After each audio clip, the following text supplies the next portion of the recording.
Welcome to the Softland Central podcast, your home for market entry knowledge and resources. Softland Central is brought to you by Softland Partners, an online marketplace to help you find best fit resources for your market entry. Find them at softlandpartners.com. Hi, and welcome to the latest episode of Softland Central. And today we are going to go on a tour of Flanders. We're going to get to learn a little bit about why companies enter Flanders and how they expand from there. So we are joined by Dirk from the Flanders Investment and Trade organization. Welcome, Dirk. Welcome. Thank you very much for the invitation. It's always a pleasure to be with you guys. So, thanks for the invite.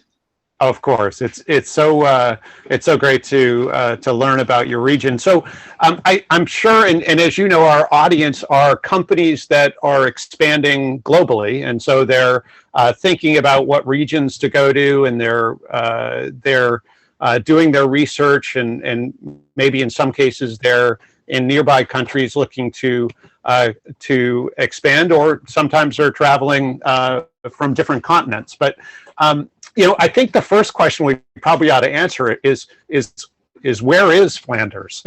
Okay.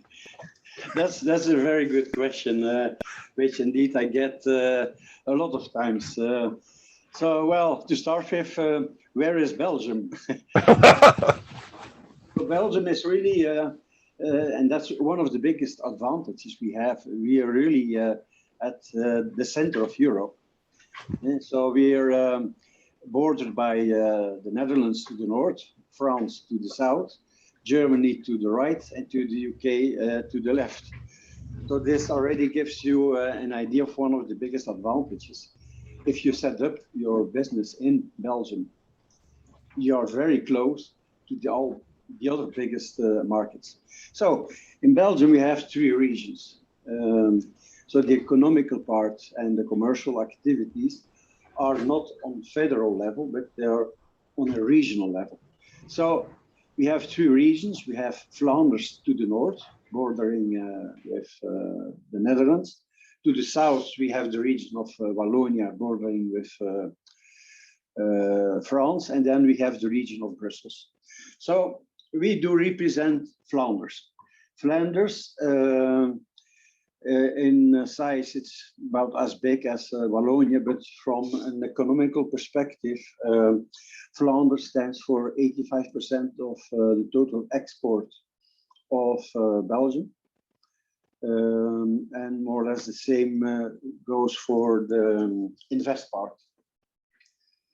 A lot of these are explained by the fact that we have the second biggest harbor of Europe in Flanders, being Antwerp.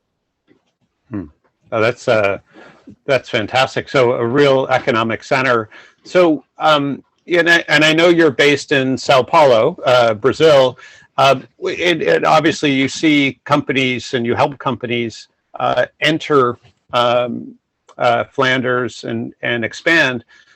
What are some of the primary reasons why companies are selecting Flanders as a great place to enter Europe? Oh, they're different. We can talk a lot about it, but I would say there's some main points. So the first one already mentioned, it's the central location of Flanders. So in let's say in 60% of the purchasing power of the main countries in Europe, 60% are within 600 meters of Flanders. So that means that within basically 24 hours, you can reach 60% of the customers in Europe. So that's one of the main advantages. If you would be up north, Iceland, to exaggerate, or Greece, it would take a lot of more time to obtain the delivery. So besides this, we have excellent excellent infrastructure, logistical. So we have the airports. We have the big airport of Brussels, which was quite crucial during the COVID crisis, because a lot of vaccines were shipped through Brussels airport. We have another one in Ostende, which is a smaller one. Then we have a huge railway system, which brings you from Flanders up north, towards Russia, towards Portugal, towards Greece. And then we have also the waterways. So it's a really multimodal. So that's also a big advantage. For example, we have one of the biggest European distribution centers from Nike. And if you see the site of Nike, they're lying just beside the river. There's a railroad and there's a highway. So that just gives you an idea why Nike really choose this site, because they have 3 different ways to get their goods around. We have, and that's something which is not very well known. We have a lot of fiscal incentives because everybody thinks, no, Belgium, it's very expensive from a tax perspective. That might have been true a few years ago, but there has been a huge tax reform. So nowadays, the nominal tax rate went down to 25%, but that's just part of the story. We're always looking for companies with a huge R&D content. And for companies who settle into Flanders, there are amazing incentives if you have a huge R&D content. And it can go so far that if you do a lot of R&D work in Flanders, the effective tax rate goes down to 2.75, which is unbeatable. So that's something which is not very well known, but that's something we really express or really focus on this when we are talking with companies. The manpower is highly qualified. So Belgium, we have 3 of the main universities. We have Brussels, well, we have Leuven, Antwerp, Ghent. So the 3 of them are in the top 100 worldwide. So when I talk about highly qualified manpower, that also implies that we have, I would say 60–70% of the manpower do speak more than 3 languages. So it goes up to 4 or more. So that's quite handy, because if you use Flanders as a basis to work in Europe, basically you can attend your customer in his own language. This is not the case in other countries, where the other bigger countries are limited to 1 or 2 languages. So that's a main differentiator. There's a very good quality of life for the expats. There are also some benefits for the expats. We have a lot of tax treaties with other countries to avoid double taxation. Which is we have this with I think about 80 countries. This is also a differentiator with other countries, and we have a lot of well-known R&D centers. So we strongly believe in the triple helix system, where you have both the industry, the academical world, and the government working together. So that gives you a lot of help when you're looking for partnerships or specific knowledge. So we say that's a bit in a nutshell the main advantages or main differentiators we have. Well, I'm surprised, Dirk, in the quality of life you didn't mention the cycling. Oh, well, yeah. When I'm talking about the quality of life, okay, we can start from chocolate, beer, and it goes indeed up to cycling. Well, we don't have the big guy like Eddie Merckx anymore, but we do have a lot of high quality bicycles. We have Bicycle Valley, where a lot of companies are working on specific elements. We have wind tunnels. It's really very high tech. They're not that cheap, but if you want the top, you can get it. I was not aware that you knew this, but indeed, cycling is huge. Also, bicycles are widely used also to go to work. So there's a lot of incentives to get the cars out of the streets and to replace them by bicycles. So a lot of companies, they have showers in their premises. So you arrive, you can shower, you change your gear, your clothes, and there you go. Yeah, no, it's fantastic. I have a dream of cycling in Flanders. I need to go sometime. The racing there is phenomenal for sure. Yeah, indeed. We don't have the huge mountains like in Italy or in France, but I can tell you we have some hills. I've tried to do them and. Yeah, no, it's always interesting. Sometimes the short hills are the hardest because you have a very intense effort for a short time. So, I love as you were talking about the multimodal and intermodal transportation and distribution system. It really made me think that there must be some, and you mentioned Nike, that there must be some significant attraction for hard good companies that are entering Europe. But what are the sort of the biggest verticals that you see being attracted to Flanders today? What are the are there specific industries and whatnot that are really the best fit in 2021? It's a bit hard to say there specific verticals because it's really it goes very wide. So we have indeed the companies who are just using Flanders as a distribution center.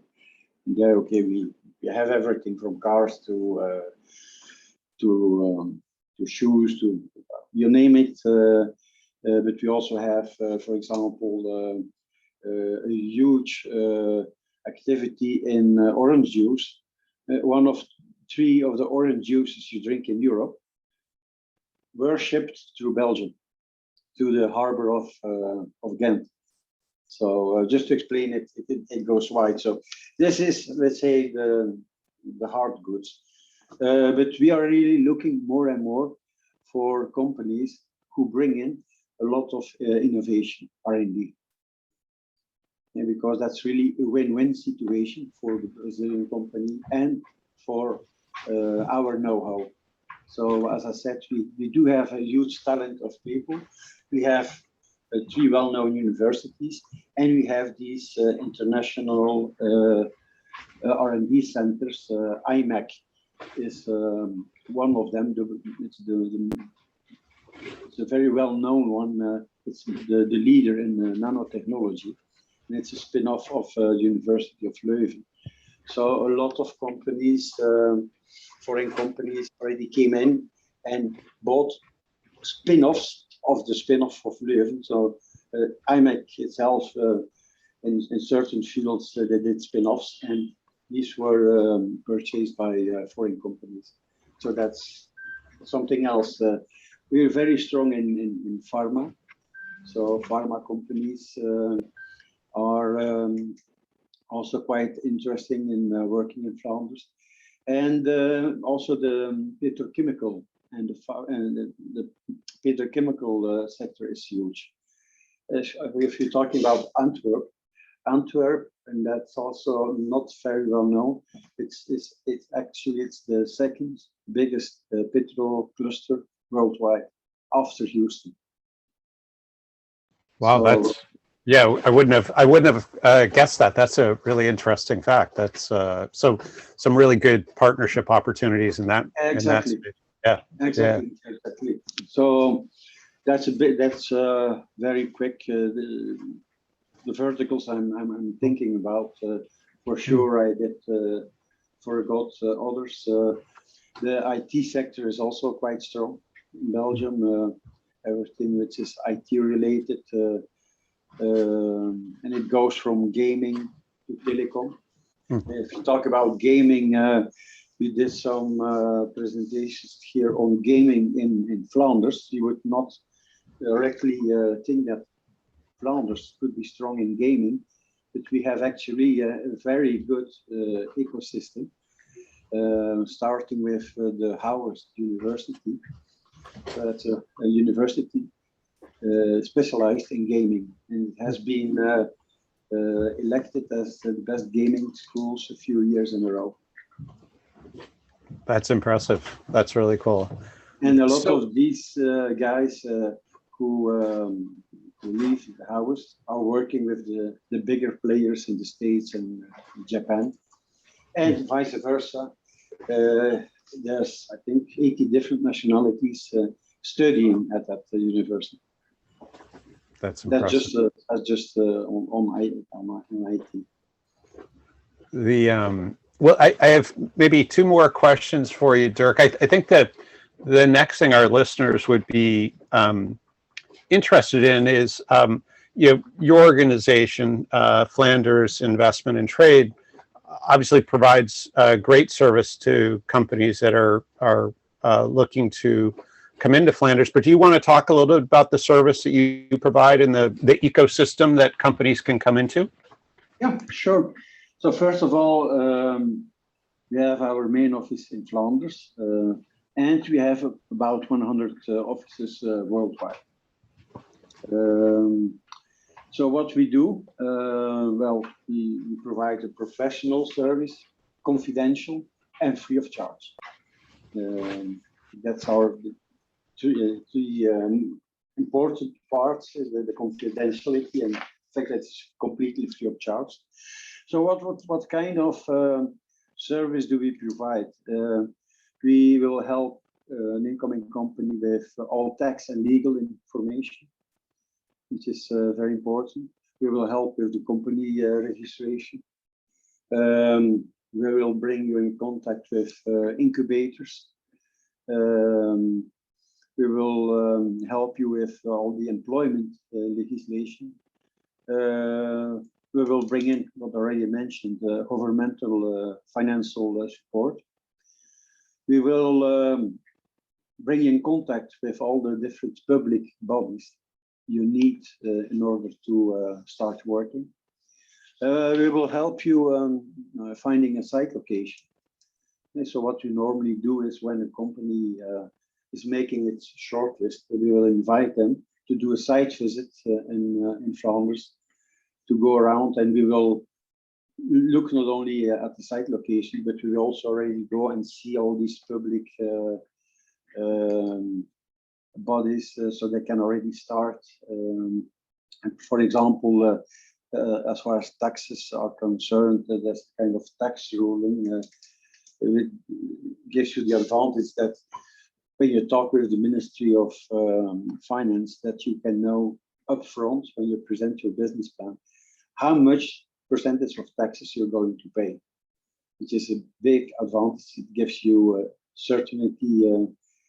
What else? Of course, I said we have a lot of expertise, so we can help you finding technological partnership. As Belgium is the center of Europe and the European Union, we can also help you with the different European programs which exist, and help you building up your local network. We say that's basically what we bring as a service. And also, not from an invest perspective, but it's interesting also from a trade perspective. Once you're located and registered in Flanders, you're being considered as a Flemish company, which means that you can also, we don't only do invest, we also do trade, that we will help you in the trade aspect. So you will get support, you will get incentives for the trade part. Oh, that's great. The diversity of your service and the fact that it's free is fantastic and confidential for companies as well. Just to give you an example, we have just one coffee company. Coffee is big in Brazil, so we help them to set up their office in Flanders. And once they did set up their business, we started to help them as a Flemish company to start exporting to the other European countries.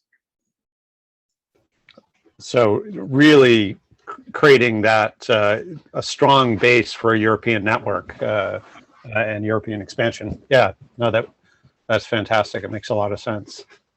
So one last question for you, and I think another thing our listeners would be interested in is, you get to see lots of companies expand, and some are very successful and some somewhat less successful, and I'm wondering if you see a couple of common traits or attributes of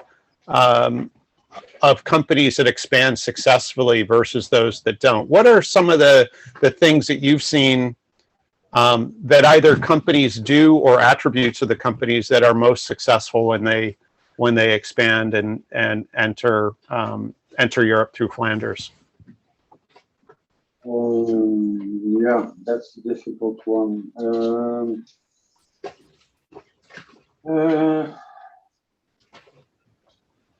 Let me think. I can tell you about that one. Really, we did not have seen companies leaving Flanders once they have been there. That's for starters the good part. Of course, 2020 was not a record year when we talk about the amount of companies who were settling in, but nonetheless, we got in total last year 224 invest projects, which is not bad, for an amount of 2.5 billion more or less. So that's not that bad compared with 2018. It was 4.2 billion. So being an absolutely dramatic year, there were still results, and some 5,000 jobs were created, which was about the same as we had in 2019. So what is the differentiator? Companies need to believe. I mean, when they come, they really need to invest. They need to have the right mix between local personnel and expats. I think that's absolutely key, because that's something a lot of people from some countries, they want to bring in their full staff, which does not make much sense from a cost perspective to start with. And so, yeah, I would say try to find the perfect mix between local manpower and the expats who are managing the company. Yeah, I think that's basically it. That's great. So the commitment the company has to making sure that they've got the right people. People is a big driver for success. Yeah, really, you need to trust in the country you're going to invest in. You need to trust that the people you're going to work with, they will be able to do the job. And, never heard complaints about that. So That sounds great. Well, super. Well, is there anything else that you would like our audience to know about Flanders and besides the beautiful sunshine that's 365 days a year? Well, that's not our biggest point, the weather. Yeah, it's like most countries in Central Europe. Yeah, we do have sun sometimes, but not. It's not like Florida or South America. So, but if you come, you will see. You will be welcomed by friendly people who will speak most of the time your language. You will enjoy. We love our beers. We love our chocolates. Food is for us very important. And we think that the work-life balance should be correct. And I think that's for sure the case in Belgium. We have the right work-life balance, I would say. Wonderful. Well, thank you. Oh, I'm sorry. No, I would say welcome to come to Flanders anytime. Oh, fantastic. Well, thank you so much for taking the time with us today. It was great to go on this virtual tour and learn more about Flanders with you. And certainly to our audience, thank you for joining us, and make sure to like and subscribe so you can stay tuned to all the great information coming out. And again, thank you, Dirk, so much. You're welcome, Bill. Anytime we're here to help you out or to participate in your excellent program. Thank you so much. One-way ticket across the nation.